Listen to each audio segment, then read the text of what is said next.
আসসালামু আলাইকুম everyone, welcome to মুমিনি blog.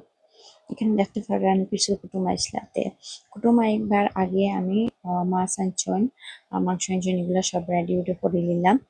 তারপরে এখানে আপনি ফুলে আইসলে শুনি আমার দুই ছেলে বইয়া খাইতা বড়জন হোস্টেল থেকে আইসলা আইয়া করে কইতাম মা ওটিজি কিনছতে একটা কেক বানাইয়া খাবো আমার, তো আমি লাগি গেলাম কেক বানানি। তো বানাইয়া তারারে খাবার দিলাম কেক, আর লাস্টের কেকের পিক লইতাম ভুলে গেছি। আর এখানে আমি ডাল বানাইছিলাম, মাছ ঝোল, মাংস বোনা, ভেন্ডি ভাজা, আর বেশি কিছু বানাইছি না।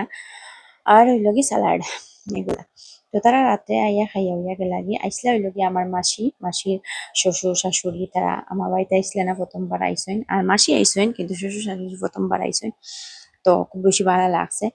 তো এর পরের দিন তো বাসন সব আটাইয়া রাখি দিছি, মানে কুটুম গেছেন গিয়া। আর এখানেও আমি কালকে গেছিলাম গিয়া না হাটাতে একটু গিয়া বিয়া একটা আছে, একটা শাড়ি কিনে লইয়া আইলাম। আর হুইপ ক্রিম একটা আনছি কেক বানাই গেলে কিনা, আর প্রিমিক্স পাউডার। তো আজকের ব্লগ এতটুকু, থ্যাংক ইউ ফর ওয়াচিং।